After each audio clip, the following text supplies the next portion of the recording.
মালদার গাজলের শ্যামসখী বালিকা শিক্ষানিকেতন উচ্চ বিদ্যালয় পরিদর্শন করলেন জেলা প্রশাসনের আধিকারিকেরা। মঙ্গলবার দুপুরে আচমকাই স্কুলে হাজির হন প্রশাসনের একটি প্রতিনিধি দল।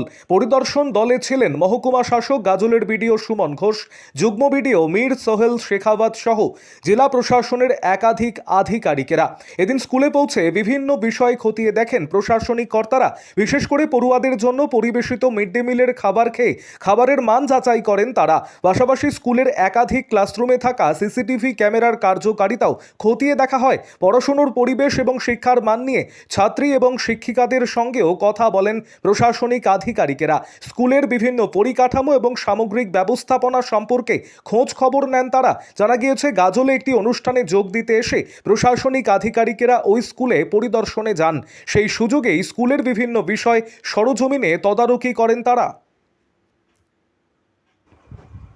আরও আপডেট থাকতে আমাদের ভিডিও শেয়ার ও ফেসবুক পেজটিকে লাইক করে ফলো করে দিন।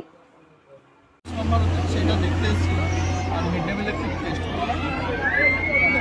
ভালোভাবে যোগাতে হচ্ছে, বাচ্চারা যোগা করছে। আয়ুষ্মান ভারত আমাদের মুখে স্যার এবার কম্পিউটারটা ইউজ করলে সাধারণ মানুষের সঙ্গে আমরা কানেক্ট করতে পারবো, সেই জন্য আমরা স্যার ছাড়া কেমন পাওয়া স্যার কোথায় কোথায় চলবে? এই জায়গাতেই চলবে। তো আমরা খুব ভালো জায়গাতে আছি, গোটা স্টেটের মধ্যে আমাদের সেন্সাস খুব ভালো আছে, টপ 3 এর মধ্যে রয়েছে। Thank you sir.